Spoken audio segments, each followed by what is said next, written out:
Hello everyone.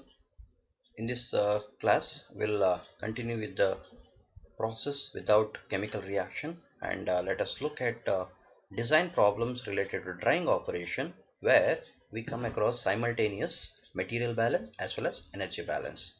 Let's go ahead with the numerical. Here is the numerical. You can pause the video, read the question and watch it further.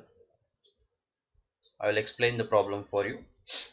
You have a dryer in which wet solids, in fact it's a food, it enters along with the air. Air flow rate I'll denote it as A, wet for solids flow rate I'll denote as F. Okay, let's go ahead and watch the numerical in detail. A food containing 80% water is to be dried at 100 degrees Celsius down to moisture content of 10%. So this food what we're adding, it's fed at 100 degrees Celsius and the water content should come decrease from 80% to 10%, right? So I'll denote it as XF and XP as we have done in material balance calculations, exactly same way the notations I'll take it here. So XF and XP, right? 0.8 and 0.1. Remember it is the moisture content, not the solids content, it is the moisture content. If the initial temperature of the food is 21 degrees Celsius, calculate the quantity of heat energy required per unit weight of the original material for drying under atmospheric pressure. So the question is how much heat energy you have to supply, okay, through the air uh, per unit weight of the original material. Means 1 kg of the solids you have to consider, with respect to that you have to calculate, and all this happens at 1 atmospheric pressure. Now some data we need, it's given. The latent heat of vaporization of water at 100 degrees Celsius and at standard atmospheric pressure is given 2257 kilojoule per kg. So heat of vaporization comes into picture at 100 degrees Celsius, right? And the specific heat capacity of the food, that is solids, the specific heat is 3.8 kilojoule per kg degree Celsius. You also have to find out, along with the heat, how much it is required. Along with that you have to find out energy requirement per kg water removed. For if you remove 1 kg of water, to remove that 1 kg of water, how much energy is required? Not only the total heat, per kg water also you have to find out. Yeah, let's go ahead and do solve this. Let's take basis 1 kg of wet food, let me take it, and let X be the mass fraction of moisture in the food and H be the humidity in air, right? So H in and H out. A is the mass flow rate of air, F is the mass flow rate of wet solids. Let me take F is equal to 1 for time being. Let's do the steady state mass balance. Remember this analysis we are doing is for a steady state condition, not unsteady state, it is for a steady state, so no accumulation. So the mass balance, if you do it, it's a mass of drying air in here, two inputs, two outputs. Mass of drying air in plus mass of wet food is equal to mass of wet air, mass of dried food, right? So two input and two output. We may not be able to identify everything without the numeric values here. So let's go for the component balance, solids, and then for the water. Two components are there. So let's go ahead with the solids first. So the mass of solids in the feed will be equal to mass of solids in the product. The reason is solids will not enter the airstream, right? So it's called as a solids balance. So straightforward we can do the calculation. Note that XF and XP what you have written here, 80% and 10%, it is the moisture content, that is 100 minus solids, right? So solids is 20% here, solids it is 90% here. So let me go ahead with the equations here. 1 minus XF, that is the solids mass fraction, multiplied by mass of the solids, 1 minus xp into p, same way. So in this, p is unknown, rest we know it. So calculating the p, so that is 1 minus xf by 1 minus xp, simplifying this into f, you get p is equal to 0.222 kg. It's a recurring number, so let's restrict to 3 digits. Alright, now you have the component balance for the moisture. Let's do the analysis for the moisture here. The mass of the moisture in the drying air plus wet food. So the moisture comes along with the air, it also comes along with the food. At the same time, the moisture goes along with the wet air, which has wetted now, and dried food, exit, right? So it's there in the four components. So let me put it in notations: xf into f plus h in into a. Look at the material, I mean the block diagram, you will understand this. So h in into a is equal to xp into p plus h out into a. All right. So of this H out A minus H in A here, H out A minus H in A, nothing but it is the moisture content in the exit minus moisture content in the inlet. The difference must be the moisture content obtained from the uh, solid food, right? So that's nothing but quantity of moisture removed by the air from the solids, and that will be equal to xf minus f minus xp into p. Of this, all the four terms are known to us, and that w, I'll denote it as w, and that will be equal to 0.778 kg. So this is the mass balance part. Now let us do the energy balance for this case. So under steady state, energy balance will be equal to heat energy required for 1 kg of original material to remove the moisture, right? So you have the original material 1 kg, it is coming in, you have to remove the moisture from it, how much it is required, and that will be equal to heat energy to raise the temperature to 100 degree. First the whatever heat energy you supply from the air, right, energy you supply, and that will be taken, first part it is taken to raise the temperature to 100 degrees Celsius. Then after 100 degree, the water vapor will mean the liquid water turns to vapor form, then it goes to the air, right? Look at the sequence, how much energy you give from the air, this side it is received by the water. Not only water, it's also the solids, right? First you have to from the its lower temperature, that is 21 degree, you have to heat it to 100 degrees Celsius, then at 100 degrees Celsius it will evaporate. So there are two aspects of heat transfer here. So the first one is mcp delta t, mass is 1 kg, right? So one for 1 kg, uh, so you have 100 minus 21 delta T into specific heat of the food 3.8, right? MCP delta T, in this M is equal to 1, so that's why it's not written here, and plus 0.778, that is the quantity of water you have. This much quantity of water is evaporated. To evaporate this much kg of water, you require 2257 kg joule per kg, that is that much total energy is required. So you can see it here, that is 2056 kilojoule of energy is required to first heat it to 100 degree, then evaporate, right? So first it heats the 1 kg of the material, then from the 1 kg material it removes 0.778 kg moisture, and for doing that you require 2056 kilojoule.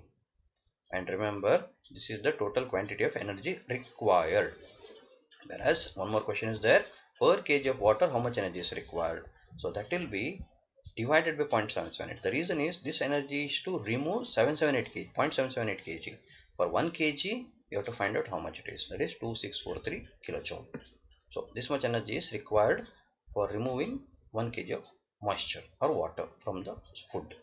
So you observe that in this problem we have uh, mass balance, of which total balance usually not much of help, component balance, solids and liquids, moisture balance helps us in setting up the masses. Then we use the energy balance to find out the energy requirement. Similarly, we'll go ahead with one more problem now with the drying condition, same similar to the what we have done. So I'll quickly go through this problem for you, so that only the differences I'll tell you with the concepts here. In this problem, we have a drying of the casein. The flow rate at which the gas, natural gas, is used here to heat. It does not contain moisture. Please note, it heats up by combustion. It delivers the heat. That heat is given to the food. All right, and it is evaporating the moisture. So I'm not putting it as moisture in, moisture out here in the block diagram. So the moisture is directly going out, taken out, with a calorific value of 800 kilojoule per mole. So this natural gas has a calorific value 800 kilojoule per mole. If the throughput of the dryer is 60 kg of wet casein per hour, means it's the flow rate of 60 kg per wet casein per hour, drying it from 55% to 10% moisture. It's very similar to the previous problem. Question is, estimate the overall thermal efficiency of the dryer taking into account latent heat of evaporation only. So we'll have to consider latent heat of evaporation only. Okay, so we'll assume that it is already at 100 and it evaporates it. So latent heat of evaporation at 100 degrees Celsius is 2257 kilojoule per kg. For 1 kg evaporation of moisture, you require 2257 kilojoule. Let us consider only 1 hour of operation over here, same way as we have defined earlier. So I'll skip certain parts here, so that we'll directly get into the content. So here the flow rate of mass in wet solids is F is equal to 60 kg per hour. Am I right? Yeah, it's right. Then uh, natural gas flow rate is 4 meter cube per hour. It's a volumetric flow rate. And XF and XP, that is a moisture mass fraction, 0.55 and zero point 0.1. Calorific value of gas is known. Uh, Latent heat of evaporation is also known. Some notations we have to note down. Now, directly jumping into the component balance of solids. As I had explained to you earlier, solids in the feed, it will be equal to solids in the product. 1 minus x into F, 1 minus x into P. It is exactly similar to what we have solved in the material balance without reactions for the drying conditions, right? So using this concept, we get to know that product is 30 kg. Then moving on to the component balance with the moisture. Not only the solids, let's do with the moisture also. Exactly similar to the previous problem, but the difference here is you do not have the um, humidity content in the air here. Air is not there, so moisture is removed, evaporated, right? So the mass of moisture coming in will be equal to mass of moisture going out with the product, which is dried gas in, plus moisture evaporated due to heating. So this is what I want to find out, right? So the first term is F into F, going out is XP into P, and this is W. So we need to find out the W, and when you substitute into the values, you get W is equal to 30 kg, right? So you have a product 30 kg, you have 30 kg of moisture being evaporated. Now let's go ahead with the energy balance for a steady state condition. Now natural gas is being burned, it has got a calorific value, it gives out the energy. So heat is supplied by the natural gas. What is being done with that? That much amount of heat is used to evaporate the moisture. Remember, it is supplying the heat.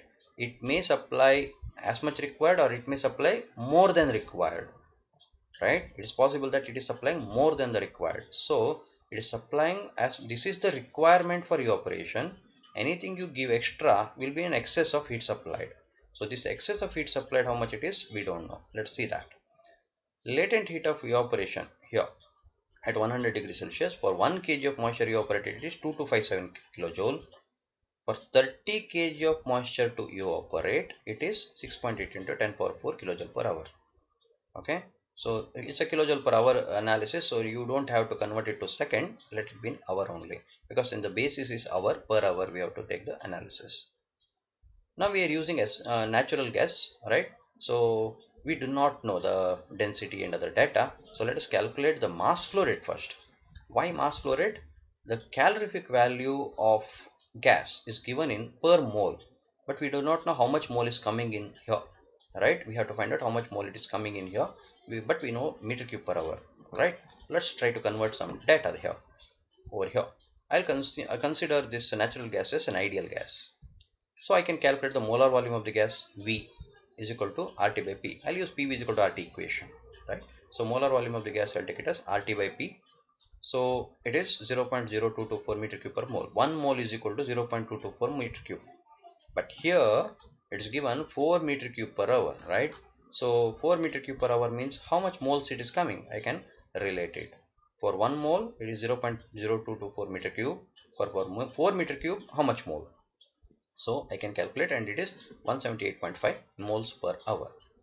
Given that 178.5 moles per hour, and I can calculate the energy given here. The first thing, heat supplied by natural gas, I can find out, because 178.5 moles is being fed and each mole gives out 800 kilojoule of energy.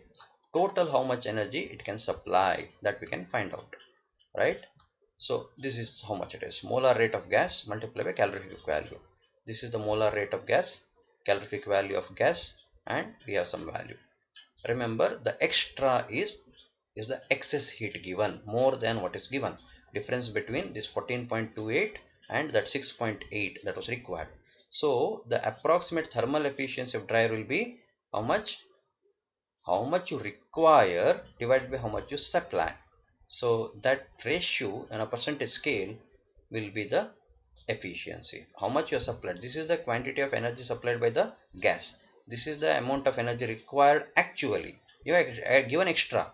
So that makes the dryer inefficient, right? So we are calculating thermal efficiency on this basis. How much supplied, how much required. Convert it to percentage scale. and that is 48%. Right? Yeah. So in this both the problems we've seen that mass balance as well as energy balance under steady state condition we have made use to do the calculation for some analysis, right?